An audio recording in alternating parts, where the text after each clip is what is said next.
Fala pessoal, Felipe aqui, iniciando mais um episódio do Jornada da Diversidade, do programa Demais da CA Makers, e hoje abrindo aí mais um capítulo Provas, Aliados e Inimigos da nossa jornada, com um convidado super especial e quem não conhece, vai conhecer hoje.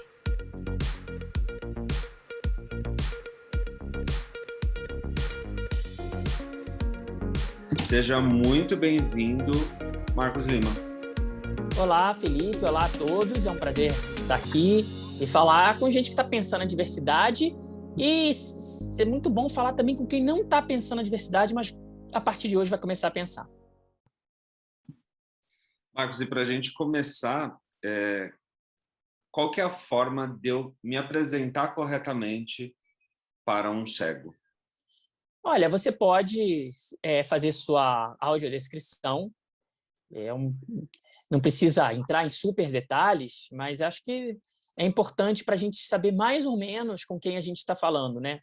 Principalmente para aquelas pessoas que perderam a visão ao longo da vida.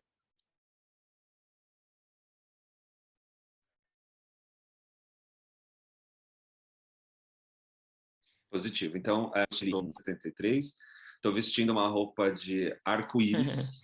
Não estou vendo nada daqui. Estou de óculos, estou com óculos amarelo, de grau, com a haste amarela, e cabelos curtos, castanhos, escuros. Estou sentado numa poltrona e atrás de mim tem uma prateleira de livros. Perfeito. Boa descrição. Isso é suficiente, Marcos? É o suficiente. Para mim é. Assim, claro que cada cego é uma pessoa, né, distinta. Mas para mim é o suficiente. Bom, as pessoas têm muita dificuldade de usar expressões, né? Então, as pessoas ficam em dúvida se elas falam deficiente visual, se elas falam cego. O que você orienta? Olha, eu não vejo problema nenhum em falar cego, projeto, né? O meu projeto se chama Histórias de Cego. Cego não é uma ofensa, cego é um diagnóstico. Cego é todo aquele que enxerga muito pouco ou não enxerga. No meu caso, eu não enxergo absolutamente nada, nem preto. As pessoas acham que cego enxerga tudo preto, mas cego não enxerga nada. Deficiente visual, a gente já põe a categoria das pessoas que têm algum resquício de visão, que são as pessoas que enxergam uma porcentagem entre, sei lá, 10 e 50, 60, 70%, elas não possuem a visão completa, mas elas têm uma deficiência visual. Claro que o cego é um deficiente visual, óbvio, porque ele tem um problema na visão, mas ele é uma categoria específica de deficiência visual, porque a gente não enxerga nada. Então, pode falar cego, pode falar deficiente visual, pode falar com a gente o verbo ver, não tem problema nenhum. Ah, você viu o jogo ontem, você viu o filme, você viu não sei quem, não tem problema nenhum. A gente usa essa palavra o tempo todo, porque ver não é só o olho, não é só enxergar com o olho, né? Ver é perceber, é participar, é ter conhecimento também. Bom, eu imagino que essa seja aí uma pergunta repetida para você, né? E você está hoje num papel muito de contribuir para que todo mundo consiga normalizar essas relações, né? Isso cansa, ô Marcos? Ter que responder sempre essa pergunta e tudo mais? Não, pelo contrário, isso me estimula. E engraçado que recentemente eu vi pessoas que não gostam de responder perguntas e que falam que eu não tenho esse dever social de ficar te ensinando. E tudo bem, cada um pensa de uma forma. Eu gosto. Eu acho que o que separa nós, pessoas com deficiência, do restante da sociedade, não é a nossa deficiência, é o preconceito. É o que as pessoas esperam de nós e, principalmente, o que as pessoas não esperam de nós. Quem não convive com uma pessoa com deficiência, Felipe, ela não tem conhecimento do quanto uma pessoa com deficiência é independente, autônoma e normal. A gente tem defeitos e qualidades como qualquer pessoa e temos sonhos, aspirações, tristezas que não têm a ver com a nossa deficiência. Então, quando alguém se aproxima e pergunta, essa pessoa quer saber. E o conhecimento é o que quebra o preconceito. O conhecimento é a falta... o preconceito é a falta de conhecimento. Quando você tem conhecimento, você acaba com preconceito. E agora eu queria aproveitar esse gancho porque você conseguiu ampliar isso no seu trabalho, né? Pelo menos no trabalho que eu conheci você. Fala um pouquinho quem que é o Marcos Lima e como é que você hoje ampliou tanto esses temas e está contribuindo tanto para todo mundo saber mais. Olha, eu sou jornalista, mas eu trabalho com comunicação, acredito que a comunicação quebra barreiras, a comunicação ela é super importante, cada vez mais importante, né? Hoje a gente vive num país, num mundo talvez polarizado, em que não se comunica, em que a comunicação é feita propositalmente para confundir e não para a gente se aproximar. Então, a comunicação tem sido usada de um modo totalmente errado, na minha opinião, mas eu acredito que a comunicação ela pode ser usada para o bem, ela pode ser usada para aproximar pessoas, para quebrar barreiras, para botar os preconceitos no chão. Eu sou canal, sou um cara alegre, brincalhão, sou muito feliz e realizado com o que eu faço. Atualmente, meu trabalho são palestras, consultorias de diversos tipos em empresas, escolas, universidades. Tenho meu trabalho grande nas redes sociais, principalmente no TikTok, no YouTube e no Instagram, que ali é minha vitrine para eu poder realizar os meus trabalhos, que são as minhas palestras. Então, me considero uma pessoa muito feliz, eu amo o que eu faço, eu gosto de ter contato com pessoas, e eu gosto muito de perceber a mudança das pessoas em relação a nós que temos uma deficiência. Como é que a galera te encontra aí nas redes sociais, Marcos? Olha, botar histórias de cego, seja no YouTube, no TikTok, no Instagram, no Facebook, no Google. Quem botar histórias de cego no Google vai encontrar meu livro, História de Cego, que eu lancei no início da pandemia pela editora Oficina Raquel. Você pode comprar tanto versão e-book quanto em versão de papel, que você preferir. E é um livro escrito por mim, não é uma biografia, mas são contos, né? Assim, contos da minha vida. São passagens da minha vida que eu escrevi e que eu vou contando. Histórias de cego, você me acha em todas as plataformas aí. E como começou essa história, né, do História de Cego? Olha, começou uma vez, há muito tempo, conversando com outro amigo meu cego, que estou comigo a vida inteira, Anderson, e a gente, amigo de infância, um dia a gente conversando que as pessoas têm muitas dúvidas sobre como a gente se locomove sozinho, como a gente faz as coisas. E aí, disso, eu resolvi escrever um texto. Eu era bem tímido, então eu me comunicava melhor pela escrita. Escrevi um texto, botei no site da ONG, da Oreste Esporte e Cultura, que é uma ONG que eu fundei junto com os meus amigos 16 anos atrás. A gente trabalha esporte e cultura para pessoas com deficiência visual. Eu botei lá e começou a fazer sucesso. E eu comecei a botar um texto novo toda semana e começou a crescer, as pessoas começaram a gostar. Aí, infelizmente, teve um problema no site, eu perdi todo o conteúdo, fiquei uns anos sem fazer, voltei a escrever um blog num site próprio do História de Cego. Uhum. Aí acabou o conteúdo de novo, deu o mesmo problema no servidor. Eu perdi o servidor, eu tinha os textos no computador, os textos, inclusive, viraram esse livro do História de Cego, são os textos, a princípio, que eram do blog, mas eu percebi que as pessoas estavam migrando muito para o YouTube. Eu fiz um canal no YouTube sem muitas pretensões. Eu nunca imaginei que eu fosse atingir mais 300 mil seguidores e 12 milhões de visualizações no YouTube. Então, eu deixei de fazer o blog e agora eu me comunico muito mais por vídeo e nas palestras. Então, é minha forma de chegar às pessoas. É uma comunicação leve, é uma comunicação divertida. Não quer dizer que a nossa vida é linda e maravilhosa, não quer dizer que nós não temos problemas, é só minha forma de se comunicar com as pessoas e de tentar fazer com que as pessoas entendam um pouquinho mais dos nossos problemas. Eu não acredito em choradeira, em reclamação.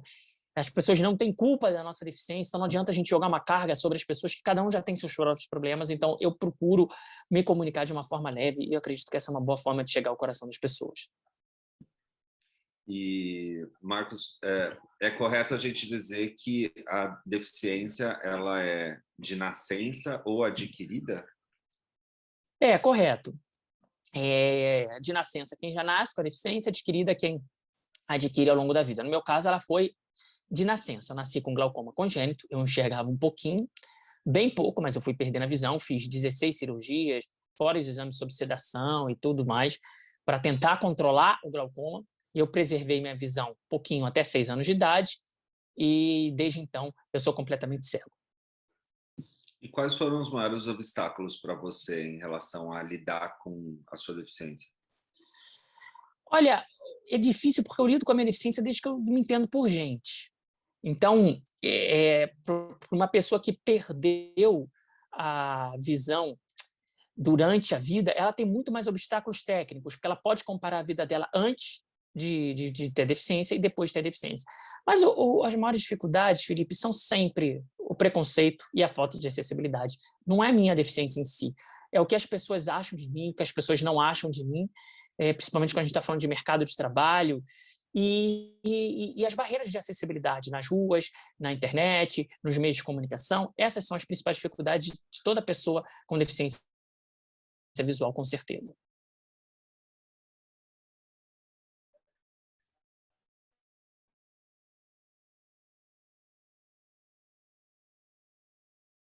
E qual é o conhecimento que você precisa de forma... Olha, primeiro de tudo, você precisa aceitar que você tem uma deficiência, que você vai conviver com isso.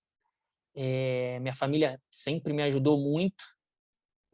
Minha mãe nunca me deixou me iludir, achar de cura e tudo mais. Ela sempre entendeu que o meu universo ia ser seguir e que eu tinha que lidar da melhor forma com isso. Eu lembro, numa festa de família, eu tinha uns 15 anos de idade, uma prima distante chegou para conversar comigo e falou: não, vamos lá para a minha igreja, você vai voltar a enxergar. E uma pessoa da família interrompeu e falou assim: olha, não se ilude, você não vai voltar a enxergar. E você vai lidar com isso da melhor forma possível, porque esse vai ser o seu mundo. E essa pessoa tinha toda a razão. Eu não voltei a enxergar e isso não faz parte das minhas prioridades. Eu quero, sim, que o mundo nos enxergue de uma forma diferente. Bom, você conseguiu, né, avançar em uma série de trabalhos, principalmente na internet e diante de tudo que você faz. Então, hoje você é uma pessoa extremamente atuante aí no mundo digital. Quais são as armadilhas para uma pessoa nesse mundo, nesse universo, Marcos? Olha, primeiro que, ao mesmo tempo a tecnologia ela ampliou muito o meu acesso a tudo, eu hoje mexo no WhatsApp, no YouTube, no iFood, no Uber, no Waze, de forma completamente independente. Isso é maravilhoso, porque eu consigo, por exemplo, posicionar meu celular, ler um rótulo de algum produto, coisa que eu não conseguia. A tecnologia ela continua sendo uma coisa visual, né?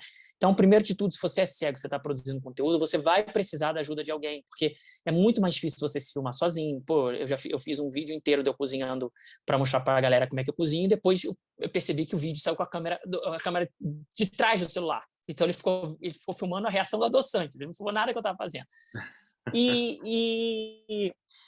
Não, teve uma vez que eu fiz isso, não me dei conta, postei no canal e as pessoas, nossa, que incrível, você filmou a parede, é para mostrar o seu ponto de vista. Na verdade, não, eu tinha feito errado mesmo, eu não tinha me dado conta do que estava acontecendo. Às vezes você filma mais ou menos, aí não fica tão bem enquadrado, e isso faz muita diferença, porque a gente vive numa sociedade muito visual, né? Então, esse é o primeiro ponto, você precisa de muita ajuda das pessoas, isso acaba, é muito bom, porque você encontra pessoas maravilhosas, mas isso acaba limitando o que você consegue fazer por conta própria. Então, você acaba tendo que esperar o tempo das pessoas. E, claro, você tem os haters, você tem as pessoas que querem te diminuir. Quanto mais você cresce, mais isso acontece. Eu fiz um vídeo em que eu falei um pouco de uma discriminação mesmo. Existe uma diferença entre preconceito e discriminação. Preconceito é falta de conhecimento, discriminação é querer te impor alguma coisa por conta da sua deficiência. Eu participei de um grande programa de televisão, e nesse programa eles queriam que eu usasse óculos para tapar o meu olho. Eu não uso óculos, nada contra quem usa. Eu sei que eu nunca usei, eu nem tenho óculos. E a pessoa me pediu, não tinha nem de onde tirar um óculos, não está com óculos no bolso. Enfim, eu contei essa história no canal, quem quiser está lá no YouTube, no Histórias de Cego. E no comentário, uma pessoa, ela se apresentou, e pelo menos ela teve coragem de botar nome e sobrenome, porque as pessoas se escondem. Ela falou que tem 70 anos, e que ela falou assim, olha, você é feio mesmo, ninguém é obrigado a engolir a sua feiura. Se você quiser ser feio, tudo bem, mas as pessoas não são obrigadas a ver. E eu vou te dizer que ela é minha inspiração, a Dona Eni. Eu não a conheço pessoalmente, espero nunca conhecer, mas ela é minha inspiração. Todo dia eu acordo e falo assim, enquanto eu tiver a Dona Eni no mundo, eu preciso falar para as pessoas. E onde estão as pessoas cegas? Olha, são 600 mil pessoas totalmente cegas no Brasil. Se a gente considerar as pessoas que têm grande dificuldade de enxergar, esse número já vai para 6 milhões e 200 mil. É quase como se toda a população da cidade do Rio de Janeiro tivesse um problema visual grave. Mas, infelizmente, muitas dessas pessoas estão em casa, muitas dessas pessoas estão vivendo apenas com uma ajuda do governo, uma aposentadoria, muitas dessas pessoas perdem a visão ao longo da vida e não encontram um caminho, então elas ficam em casa, amarguradas. Muitas dessas pessoas, infelizmente, não estão no mercado de trabalho. Segundo o último censo do IBGE, só 1% das pessoas com deficiência no Brasil, aí eu digo de todos os tipos de deficiência, estão no mercado de trabalho. Isso é muito pouco, gente, porque se você pensar aí, tem 99% de pessoas que não estão inseridas no mercado de trabalho e muitas dessas pessoas gostariam, têm condições de trabalhar, de serem produtivas. Então, a gente ainda luta para que as pessoas apareçam, para que essas pessoas ocupem espaços. Então, cada vez mais, eu vejo pessoas cegas ocupando espaço. Hoje, atualmente, nós temos um deputado federal cego, nós temos uma pessoa no Ministério da Justiça, se não me engano, com deficiência visual também cego. Nós temos vários influenciadores com deficiência visual. Enfim, quanto mais espaço a gente ocupar, mais as pessoas vão conhecer a gente. E é isso que eu quero. Eu quero que as pessoas nos conheçam. Eu imagino que o bom humor seja parte da sua resiliência, né? Para viver a tua vida, viver o dia a dia. E você traz isso no teu canal, enfim, nas histórias de cego. E que histórias de cego que você poderia destacar aqui que a gente pode levar para o bom humor? Olha, eu tento levar tudo para o bom humor. Até as histórias de capacitismo que acontece comigo no meio da rua, que as pessoas olham para mim e falam assim, nossa, você tem essa vida tão triste. Tipo assim, às vezes a pessoa tá ali com muito mais problema do que eu e acha que a minha vida é triste. Eu tento transformar tudo em bom humor, porque se você levar tudo para si, Felipe, você chega no final do dia, você não aguenta. Né? Porque a quantidade de pessoas que olha para você, que te encara e que acha que você é menos, e que se você está com acompanhante, a pessoa ou é sua mãe ou é sua irmã, a pessoa nunca acha que é sua companheira, que é sua namorada, que é sua mulher, entendeu? Existe muito esse preconceito que as pessoas não se dão nem conta. Então, eu procuro levar tudo para o bom humor, me divertir. Várias das minhas histórias vieram de situações adversas. Quando me atravessaram a rua, por exemplo, eu não queria atravessar. Ou quando um bêbado, caindo já de bêbado, quis me atravessar a rua, né? Eu tive que confiar no cara e tudo mais. E tem muita coisa, cara, tem muita coisa que acontece, tanto que no canal são mais de 400 histórias, tem conteúdo de tudo, tem sobre relacionamento, tem sobre viagem, tem sobre esporte. Esporte foi algo que mudou minha vida. Eu joguei futebol de cegos por muitos anos, fui também o primeiro cego brasileiro a esquiar na neve. Enfim, o que não falta é histórias, e histórias a gente vive a cada dia.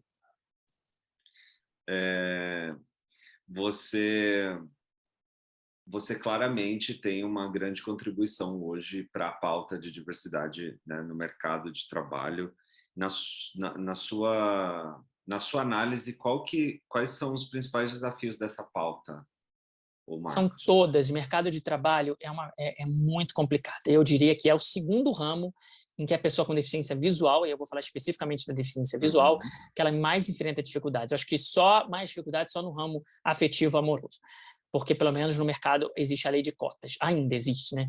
Embora queira se terminar com ela, ou agora que não se quer terminar, as empresas querem flexibilizar as leis de cotas, tornando qualquer coisa deficiência, né? Agora, por exemplo, tornou deficiência pessoas monoculares, que elas não enxergam nada de um olho, mas enxergam normalmente do outro olho. Então, isso quer dizer o seguinte, elas podem dirigir, podem tirar carteira de motorista sem nenhum tipo de adaptação, mas na hora de um emprego elas concorrem como pessoas com deficiência igual a mim. Então, quem que a empresa vai contratar? A empresa sempre vai optar pela que tiver, entre aspas, menos deficiência. Então, esse é um obstáculo muito grande. As empresas ainda nos oferecem as piores vagas, as vagas que pagam menos, só para cumprir a lei de cotas. Para mim, que tenho uma universidade, me formei na FRJ, falo 4 idiomas, incluindo português, já trabalhei em grandes empresas, tenho uma certa visibilidade na internet.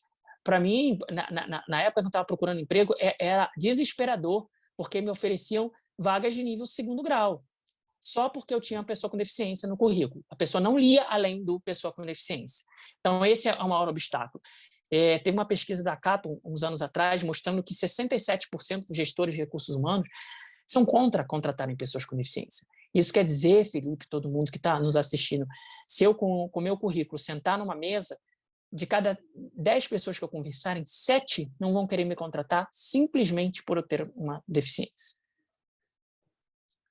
E isso se desdobra em uma série de outros fatores, né? Hoje, quando a empresa ela está disposta a contratar a pessoa com deficiência, ela precisa também se preparar para receber essa pessoa. Acontece muito também de trazer por trazer, né? Sem que tenha um software adequado, uma infraestrutura adequada. Felipe, o que acontece também é que as empresas inventaram um nome chamado divulgador de marca, que eles contratam a pessoa com deficiência pelo menor cargo, pelo menor salário disponível, a pessoa não precisa comparecer à empresa, ela assina uma folha de ponto no final do mês como se tivesse comparecido, e a empresa cumpriu a cota na visão dela, a pessoa precisa e aceitou o emprego, e a gente não teve inclusão nenhuma, e aquela pessoa não está nem no ambiente de trabalho. Então, existem muitos obstáculos ainda. Mesmo para mim, eu já trabalhei em empresas com cargos condizentes com a minha formação e com a minha competência, e mesmo nessas empresas eu enfrentei preconceitos assim escancarados, e não é nem maldade, é falta de conhecimento e falta de entender o potencial da pessoa cega. E nesse ponto, né, dessa falta de entendimento, qual que é o ponto de partida, Marcos, para você, para a gente começar a dialogar com esse mercado? Olha, buscar conhecimento. Eu fiz um vídeo recentemente no canal, que são 6 passos para trazer a inclusão para dentro da sua empresa. Então, sugiro que todo mundo que esteja aí querendo, mas não sabendo como começar, vá lá no vídeo. É vídeo curto. São 6 passos. A gente precisa, antes de tudo, querer, a gente precisa procurar, admitir que não sabe e procurar pessoas que saibam, pessoas sérias, pessoas que trabalham, e a gente encarar pessoas com deficiência como funcionários. A gente precisa dar a acessibilidade, as condições que eles precisam, mas a gente não pode e nem deve tratar eles como café com leite. Botar para trabalhar aonde a pessoa é capaz e cobrar como qualquer funcionário, desde que você dê as condições. Então, eu fiz lá, são 6 passos para as pessoas que estão ainda perdidas. Vamos incluir. Eu garanto que o resultado vai ser muito melhor do que o que você espera. Saindo dessa ótica de empresas e vindo para uma ótica pessoal de dia a dia mesmo, como é que para você as pessoas podem praticar empatia diante do diferente, da deficiência e da diversidade? Olha, tá cada vez mais difícil praticar empatia, né? Porque todo mundo acha que sabe tudo de tudo, sabe tudo de todos, e quem fala alguma coisa é mimimi. Eu acho que a gente pode começar dialogando com o outro. Acho que a forma de entender o outro é dialogar, perguntar, se expor, querer saber, entender que a diferença que tem em relação a você com o outro é uma diferença que soma, né? Vocês juntos são 2 pessoas que se complementam. Não quer dizer que a diferença dele te faz melhor. Não existe isso de melhor ou pior. Então, acho que a gente precisa se abrir ao diálogo, se abrir a escutar as pessoas. Marcos, como você vê o futuro? Olha, eu acho que, apesar de tudo, a gente está melhorando, apesar de um retrocesso recente, grande. Né? Outro dia, até reportagem de grupos de pessoas que se mobilizam para odiar pessoas com deficiência na rede social apareceu, coisa que eu nunca achei que fosse aparecer.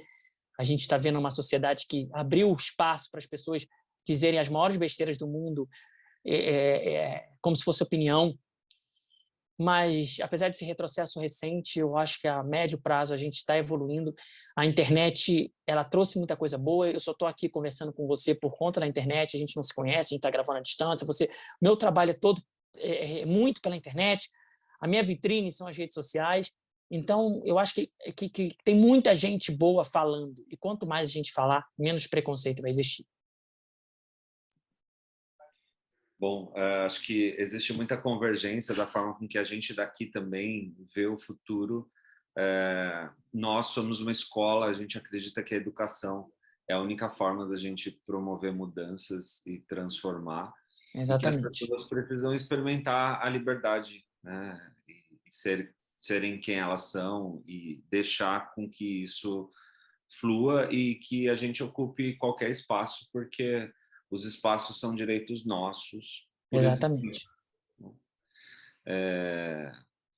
Marcos, eu queria dizer que a tua contribuição ela é extremamente significativa para todo mundo, né?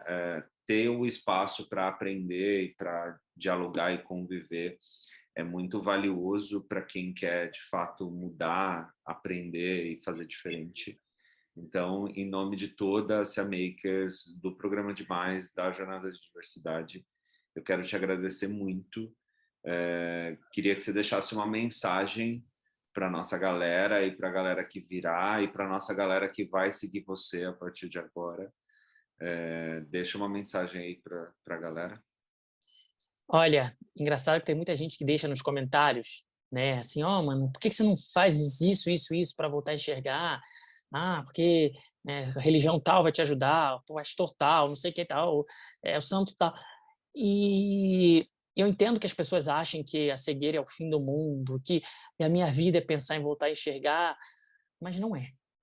Não é. E eu digo para todo mundo que é cego, que está perdendo a visão, ou que tem um parente cego, ou que convive com uma pessoa cega, né? Existe vida após a cegueira. A gente continua sendo pessoa, a gente continua sendo um ser capaz de amar, capaz de trabalhar, capaz de viver, de se locomover. As minhas relações com as pessoas não são relações em que as pessoas cuidam de mim, né? São relações equilibradas, sempre foram relações de troca.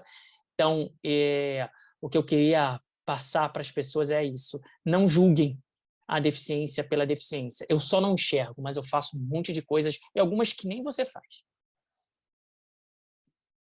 Marcos, acho que a gente abriu da melhor forma esse diálogo. Eu espero que esse seja o primeiro de vários outros encontros e participações suas aqui no nosso ecossistema.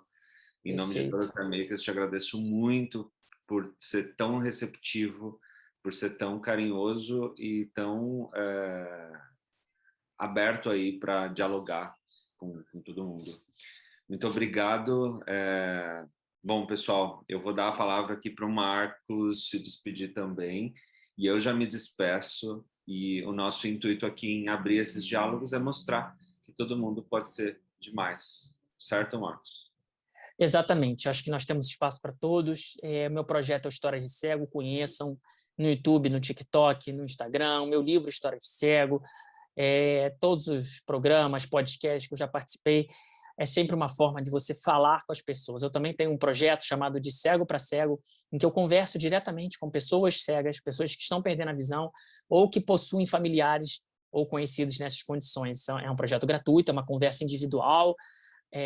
Então, quem quiser participar ou quem quiser qualquer tipo de parceria, me escreva para historiasdecego@gmail.com. Obrigado, Felipe. Obrigado a todos, CA Makers. Eu tenho certeza que um projeto como esse você nunca viu e nem eu. Tchau, tchau. Valeu, galera. E para as empresas, equipe diversas inovam mais.